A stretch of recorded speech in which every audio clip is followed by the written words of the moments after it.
नमस्कार, मैं हूं मृत्युंजय कुमार झा और अगले आधे घंटे तक कमोडिटी मार्केट पर सबसे बड़ी कवरेज जारी है। हम आपको बताएंगे कि आज के बाजार में आपको करना क्या है, कमोडिटी मार्केट से जुड़ी हुई महत्वपूर्ण खबरें कौन कौन सी हैं और उसका क्या इंपैक्ट होगा मार्केट के ऊपर। इन तमाम मुद्दों पर बातचीत होगी और हमारे साथ मेहमानों का एक खास पैनल यहां पर मौजूद है। हमारे साथ सुगंधा सचदेवा हैं रेलिगेयर की, हमारे साथ सुनील कटके हैं एक्सिस सिक्योरिटीज के, बीरेन वकील हैं पैराडाइम कमोडिटी के और वंदना भारती हैं एसएमसी कॉमट्रेड की। आप सभी मेहमानों का बहुत बहुत स्वागत है इस खास चर्चा में। और आज हम चर्चा की शुरुआत कर रहे हैं गोल्ड और सिल्वर से एक साथ, क्योंकि रोज हम आपको ये बताते हैं कि गोल्ड में आपको क्या करना है, कहां तक दाम जाएंगे, लेकिन आज हम मुकाबले की बात करेंगे कि अब जिस तरह का एक रेंज बाउंड मार्केट हम गोल्ड का और सिल्वर का देख रहे हैं, ऐसे बाजार में आपको अभी गोल्ड में ट्रेड करना चाहिए या सिल्वर में ट्रेड करना चाहिए। मतलब अगर गोल्ड और सिल्वर में एक को चुनना हो तो किसे चुनना चाहिए, इसकी आज हम बात करने जा रहे हैं। तो मेरा पहला सवाल सुनील कटके जी आपसे ही होगा कि गोल्ड और सिल्वर में अगर एक को चुनना हो आज के लिए सिर्फ, तो किसे चुना जाए। नमस्कार मृत्युंजय जी, मुझे लगता है कि सिल्वर का मार्केट गोल्ड से 5 गुना छोटा मार्केट है, तो बहुत ही आसानी से वो एक वोलेटाइल काउंटर माना जाता है। 4 या 5 हजार रुपए का मूवमेंट जो है बहुत ही आसानी से देखा जा सकता है। बट अगर मैं ट्रेडर पर्सपेक्टिव से बात करूं तो जो करंट फंडामेंटल है, मैं चूज करूंगा गोल्ड को ओवर सिल्वर, क्योंकि मैं थोड़ा सेफ्टी भी ध्यान में रखता हूं। तो मैं इन्वेस्टर या ट्रेडर को एक सेफर बेट के तौर पे गोल्ड को ज्यादा मैं मानता हूं। तो मुझे लगता है जो करंट फंडामेंटल है $1880 के ऊपर तक जब तक गोल्ड ट्रेड कर रहा है, सस्टेन कर रहा है, तो एक पॉजिटिव रुझान देखने को मिल सकता है। और ओवरऑल अक्टूबर और नवंबर महीना भी ट्रेडिशनली गोल्ड के लिए एक पॉजिटिव माना जाता है। फेस्टिवल सीजन भी है, फिजिकल डिमांड में भी बढ़ोतरी आती है। तो मुझे लगता है सेफ्टी के एंगल से 50,000 से लेके 50,100 के रेंज में बाई इनिशिएट करना चाहिए और 49,850 का एक स्टॉप लॉस मेंटेन करके 50,600 तक का टारगेट जो है देखने को मिल सकता है। यूएस का जॉब डेटा भी हम अवेट कर रहे हैं, मुझे लगता है कि वो थोड़ा डॉलर के लिए वीक साबित हो सकता है, तो उसका भी सपोर्ट जो है गोल्ड के प्राइसेस को देखने को मिल सकता है। तो गोल्ड और सिल्वर में मैं आपको गोल्ड की ज्यादा सुझाव मैं प्रस्तुत करता हूं। अच्छा, तो आप कह रहे हैं कि गोल्ड और सिल्वर में अगर एक को चुनना हो तो गोल्ड को चुनना चाहिए, गोल्ड में अच्छा ट्रेड होगा और गोल्ड में आपकी राय है कि खरीद कर चलना चाहिए, इसका फायदा गोल्ड में मिल सकता है। सुगंधा जी आप बताएं, मेरा आपसे भी यही सवाल होगा कि गोल्ड और सिल्वर में अगर एक को चुनना हो आज के लिए तो किसे चुना जाए और उसमें क्या ट्रेड लिया जाए। Good morning.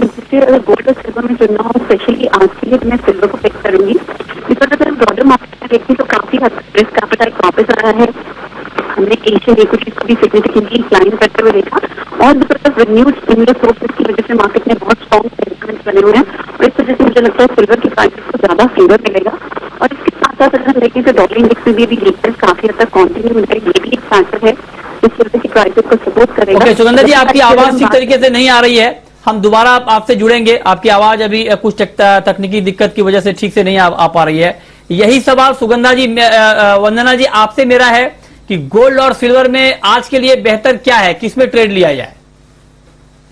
संजय जी मुझे लग रहा है कि यहाँ पे गोल्ड में एक और जो अपसाइड मूव है वो यहाँ पे आ सकती है। मैं एग्री कर रही हूँ सुनील जी से भी, और मुझे लग रहा है कि जिस तरीके से डॉलर इंडेक्स में गिरावट आ रही है और 94 से ऊपर सस्टेन नहीं कर रहा है, ये एक यहाँ पे ट्रिगर है, मेजर ट्रिगर है गोल्ड के लिए। और मुझे लग रहा है कि ऊपर की तरफ बहुत ज्यादा नहीं लेकिन 50,500 तक प्राइसेस ऊपर की तरफ जा सकते हैं। अगर थोड़ा सा लॉन्ग टर्म देखें तो 52,000 एक बहुत मेजर रेजिस्टेंस हो गया है अभी गोल्ड के लिए। तो जिस तरीके से एनवायरमेंट बन रहा है, कभी ट्रम्प का स्टेटमेंट आता है कि नेक्स्ट स्टिमुलस नहीं मिलेगा, फिर आता है कि वो स्टिमुलस पे बात करेंगे, इस पे आगे उसको बढ़ाएंगे। तो इस वोलेटिलिटी वाले सिचुएशन में, अनसर्टेनिटी में, मुझे लग रहा है कि गोल्ड बेहतर परफॉर्म कर सकता है। तो आप भी कह रही हैं कि गोल्ड में ट्रेड लिया जाए, गोल्ड अच्छा परफॉर्म करेगा। सुनील कटके जी भी कह रहे हैं कि गोल्ड में ही ट्रेड लिया जाए। तो ये बताएं वंदना जी कि आपके हिसाब से, आपने कहा कि गोल्ड में ट्रेड लेना चाहिए, तो क्या ट्रेड लिया जाए। 50,080 का लेवल है गोल्ड का भी, इस भाव पर इंट्राडे में किस तरह का ट्रेड लिया जाए और क्या टारगेट रखा जाए, कहां पर स्टॉप लॉस लगाया जाए। ज्यादा बड़ा टारगेट यहाँ पे मृत्युंजय जी सबसे पहले नहीं रखना होगा और इसे इंट्राडे मान के चलना होगा। 50,100 के करीब भी आता है, वहां पे आप बाइंग करें। 50,350 से 370 तक का एक लक्ष्य लेके चले, यानी कि 250 पॉइंट को मान के चले आज के दिन में। और स्टॉप लॉस इसके लिए लगाना होगा 49,950 रुपए का, यहाँ पे स्टॉप लॉस लगा के चलें। और मेरे ख्याल से इंट्राडे में इसको ट्रीट करें और विदाउट स्टॉप लॉस काम ना करें। और सुबह से जिस तरीके से गिरावट थी और एक रिकवरी यहाँ पे आ रही है, मुझे लग रहा है कि ये रिकवरी कंटिन्यू होनी चाहिए इवनिंग ट्रेडिंग सेशन में भी।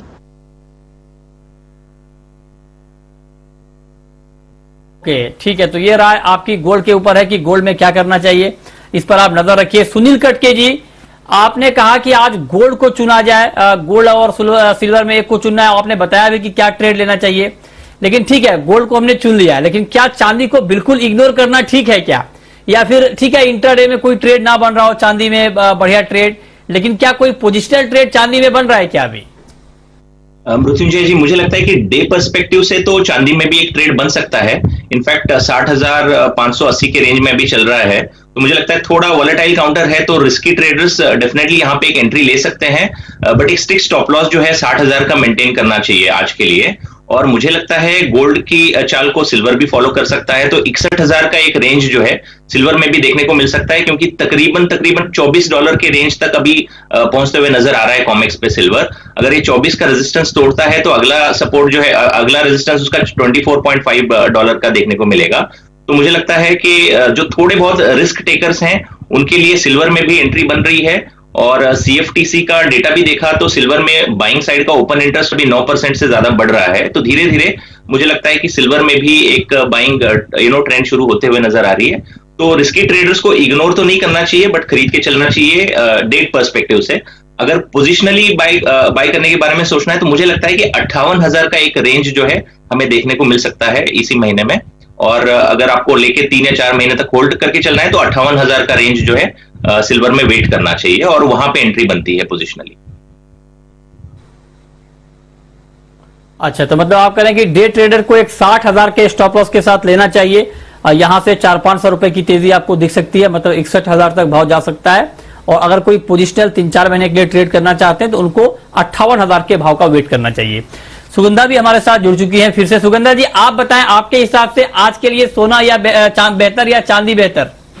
मृत्युंजय, मैं चांदी को प्रेफर करूंगी, बिकॉज अगर हम ब्रॉडर मार्केट्स में देखें तो काफी हद तक रिस्क एपेटाइट वापस आया है, बिकॉज रिन्यूड स्टिमुलस होप्स आई है मार्केट में from the side of US। Even तो प्रेसिडेंट ट्रंप ने रिसेंटली काफी फ्लिप फ्लॉप किया है on the fiscal relief package, but dollar index में भी वीकनेस कंटिन्यूड है, और फेड ने भी काफी हद तक स्ट्रॉन्ग सपोर्ट दिखाया है फॉर कोविड-19 स्टिमुलस पैकेज। तो इस वजह से मुझे लगता है सिल्वर काफी फेवरेबल रहेगी फॉर एन इंट्राडे पर्सपेक्टिव। और अगर हम लेवल वाइज भी बात करें तो 59,300 से 59,500 की मार्क पर प्राइसेस काफी स्ट्रांगली सपोर्टेड है। तो मैं सिल्वर में कुछ टिप्स पे बाइंग की एडवाइस दूंगी at levels of around 60,200। Long positions initiate कर सकते हैं, स्टॉप्स रहेंगे 59,400, और हायर साइड में टारगेट कर सकते हैं 61,700 ऑड लेवल। ओके, तो चलिए आपकी राय थोड़ी अलग है। आप कह रही हैं कि चांदी में जाना ज्यादा बेहतर है। तो ये बताएं सुगंधा जी कि फिर आपके हिसाब से क्या गोल्ड में बिल्कुल ट्रेड ना लिया जाए, या गोल्ड में भी ट्रेड की गुंजाइश है? जी, मैं भी आज के लिए सेशन के लिए गोल्ड को अवॉइड करना प्रेफर करूंगी, बिकॉज अगर हम गोल्ड के प्राइसेस की बात करें तो काफी हद तक कंसोलिडेशन नजर आ रही है प्राइसेस में, और जो ब्रॉडर मार्केट्स में रिस्क ऑन सेंटिमेंट है वो गोल्ड के प्राइसेस को काफी हद तक सप्रेस कर रहा है, और इसी वजह से गोल्ड की काफी सेफ हेवन डिमांड देखने को नहीं मिल रही है। इसके साथ साथ अगर हम देखें लेवल वाइज भी 49,900 से 50,000 मार्क पर ही प्राइसेस ट्रेड कर रहे हैं, और आइदर साइड ब्रेकआउट नहीं दे रहे हैं, either they give a breakout on the higher side above 50,500, मैं तभी एंट्री प्रेफर करूंगी ऑन द लॉन्ग साइड। और अगर डाउन साइड में प्राइसेस 49,800 के मार्क को ब्रेक करते हैं तो I would prefer short positions on the down side. ठीक है, तो आप करें आपके हिसाब से आज के लिए सिल्वर बेटर है। कटके जी और वंदना जी कह रही हैं कि आज गोल्ड में ट्रेड लेना चाहिए। तो देख लीजिए, आपको मतलब ये राय तो ओवरऑल है, ऐसा नहीं है कि मैं बेहतर की जब बात कर रहा हूं तो जिसमें ज्यादा ट्रेड की गुंजाइश है या फिर जहां पर ज्यादा प्रॉफिट मिलने की संभावना है उस संदर्भ में ये बात है। तो उस संदर्भ में दो लोगों की राय है गोल्ड, एक की राय है सिल्वर, लेकिन ऐसा नहीं कि दूसरी कमोडिटी में ट्रेड नहीं बन रहा है। जैसे सुनील कटके जी ने कहा कि जो रिस्की ट्रेडर हैं वो चांदी में भी स्ट्रिक्ट स्टॉप लॉस के साथ बाई कर सकते हैं।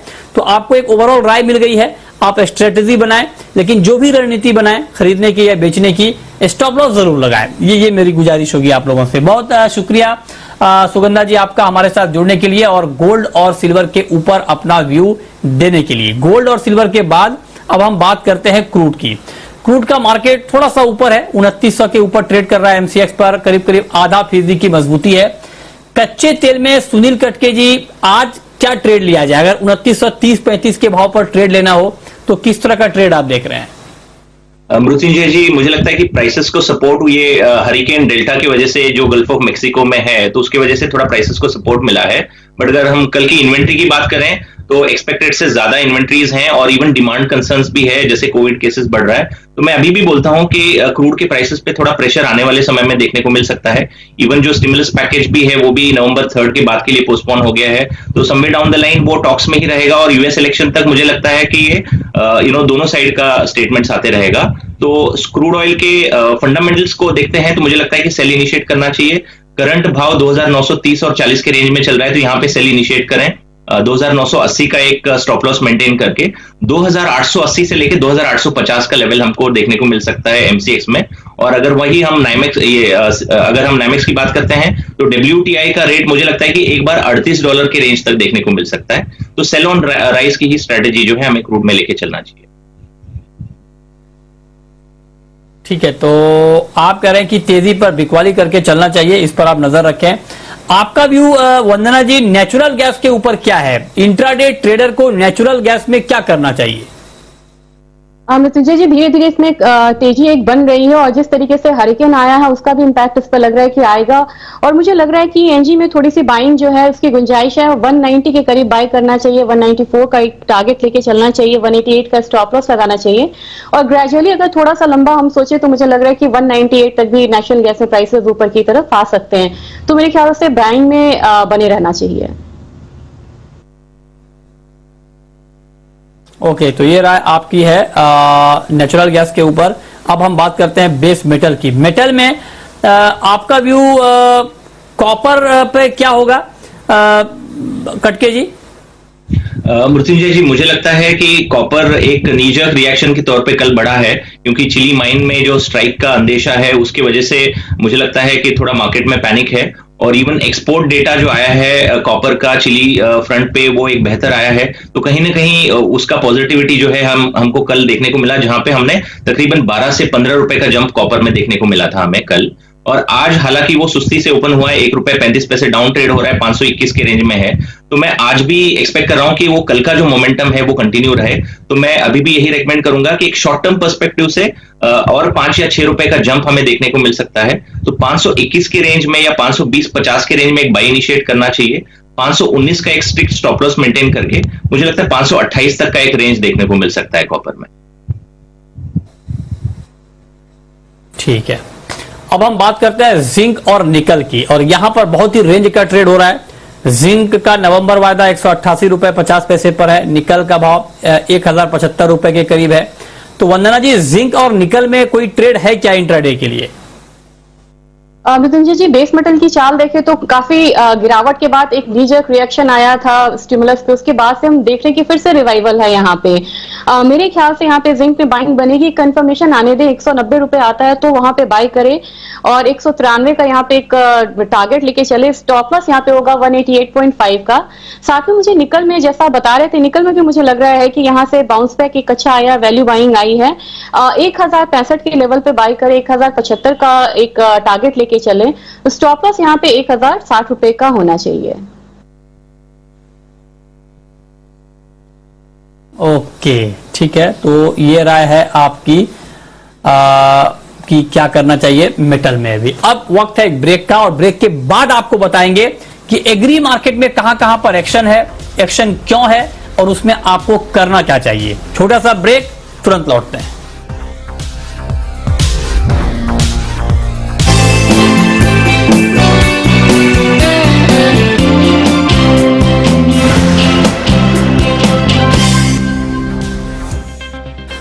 ब्रेक के बाद भी आपका स्वागत है। अब हम बात करते हैं एग्री मार्केट की। एग्री मार्केट में आज सोयाबीन, ग्वार, यहां पर अच्छा खासा एक्शन देखने को मिल रहा है। तो मेरा पहला सवाल बीरेन जी आपसे सोयाबीन के ऊपर होगा।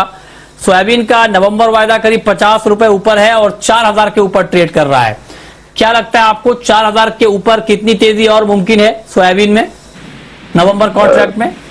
सोयाबीन कल काफी तेज था कल अमेरिका में, तो उसके पीछे पीछे इंडियन मार्केट्स भी गया है और थोड़ा क्रश मार्जिन भी इम्प्रूव हुआ है।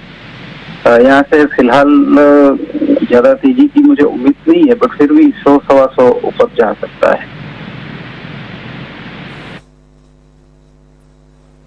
नहीं सर, ये दोनों बात अगर आप बता रहे हैं तो फिर थोड़ा कंफ्यूजन होगा कि आप कह रहे हैं कि तेजी की उम्मीद भी नहीं है, फिर आप कह रहे हैं 100-125 रुपए ऊपर जा सकता है। एक चीज बताएं कि जो इस वक्त हमें सुन रहे हैं और आपको सुनकर ट्रेड लेना चाहते हैं 4000 के भाव पर, वो ट्रेड लें तेजी का या ना लें? बेसिकली क्या है कि हम शिकागो को फॉलो कर रहे हैं। आती फसल है, 1 करोड़ टन का माल है, तो आती फसल के सामने में नॉर्मली उम्मीद का व्यापार नहीं करता हूँ। आइडियली मेरा ट्रेड तो ये रहेगा कि जो भी तेजी आनी है 100-200 रुपये की, तो मैं 42 के लेवल पे शॉर्ट जाऊंगा। ये मेरा ट्रेड रहेगा। अच्छा, तो मतलब आप सर, मतलब आपने घुमा के बोल दिया, मतलब आपकी बात को अगर सीधे तौर पे ये कहा जाए तो 4000 के भाव पर बाइंग का ट्रेड ना लें, ये कहना चाह रहे हैं आप? हाँ, क्योंकि यहाँ से मुझे ऐसा लग रहा है कि कमाने का तो 200, बाइंग के ट्रेड में कमाने का 200, खोने का 400 है, तो मैं बेटर है कि थोड़ा ऊपर आए तो मैं सेल साइड। हाँ, बस ये हुई ना बात सर, ये हुई ना बात, ये आपने अच्छी बात बताई कि यहाँ पर 400 के भाव पर जो रिस्क है बाइंग में वो ज्यादा है और कमाने का 200, गंवाने का 400। तो ठीक है, क्यों 400 गंवाया जाए? आप कह रहे हैं कि एक बार अगर 4200 चला जाए भाव, तब आप निश्चिंत होकर शॉर्ट कर सकते हैं, यही बात है सर? जी सर, जी सर, जी सर, सही। और टारगेट क्या होगा फिर 4200 पे अगर शॉर्ट कर देंगे तो? 38 समथिंग का रहेगा। ओके, ठीक है, तो आप कह रहे हैं 4200 पे शॉर्ट करिए, 3800 के आसपास का टारगेट दिखेगा। अब हम आपसे ग्वार पर पूछना चाहते हैं। ग्वार में भी आज अच्छी तेजी है और ग्वार सीड का जो प्राइस है, अक्टूबर का वायदा वो 4120 के आसपास है और अगले कॉन्ट्रैक्ट में भी तेजी है। तो आप बताएं कि ग्वार में अभी क्या टारगेट है आपका, इमीडिएट टारगेट क्या है आपका? इमीडिएट टारगेट में ऐसा रहेगा कि 4180 के आसपास थोड़ा हम रेजिस्टेंस देखेंगे, तो वहां भी मैं टेम्पररी शॉर्ट प्रेफर करूंगा 4180 पे, जहां का स्टॉप लॉस रहेगा 4266 और टारगेट रहेगा 3930। अच्छा, तो मतलब आप कह रहे हैं कि 4180 तक भाव जा सकता है, वहां जाए तो शॉर्ट करें। ठीक है वंदना जी, बिल्कुल संक्षेप में अब आपसे मेरा सवाल, एग्री मार्केट में खास करके रिफाइंड सोया तेल और सीपीओ, इन दोनों कमोडिटी में आज के लिए क्या किया जाए, बिल्कुल संक्षेप में? दोनों में मुझे बाइंग रिकमेंड करनी है। रिफाइंड सोया में मुझे लग रहा है कि 907 पे बाय करना चाहिए, 912 का टारगेट रखना चाहिए, 905 का यहाँ पे स्टॉप लॉस लगा के चलना होगा। इनफैक्ट मुझे सीपीओ में भी लग रहा है कि 765 रुपए पे एक बार बाय करते तो 775 तक का टारगेट मिलेगा, 760 रुपए का स्टॉप लॉस लगाना होगा।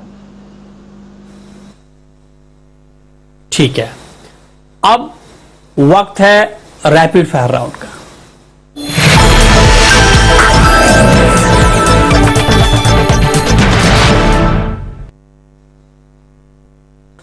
वंदना जी, आपकी पहली rapid fire call. Natural gas में बाइंग रिकमेंड करूंगी, 190 पे बाय करना होगा, 194 का टारगेट, 188 का स्टॉप लॉस। आपकी कॉल कटके जी। मैं क्रूड में सेल रेकमेंड करना चाहूंगा, 2940 में सेल करें, 2980 का स्टॉप लॉस मेंटेन करके चलें और 2880 का टारगेट लेके चलें। आपकी आखिरी कॉल वंदना जी। निकल में बाइंग रिकमेंड करूंगी, 1065 पे बाय करना, 1075 का टारगेट, 1060 का स्टॉप लॉस लगाना होगा। ओके, बहुत शुक्रिया वंदना जी आपका और सुनील कटके जी आपका हमारे साथ जुड़ने के लिए, बताने के लिए कमोडिटी में कहां पर कमाई के मौके बनेंगे। तो फिलहाल इस बुलेटिन में इतना ही, छोटा सा ब्रेक के बाद देखिए कॉर्पोरेट रडार। नमस्कार।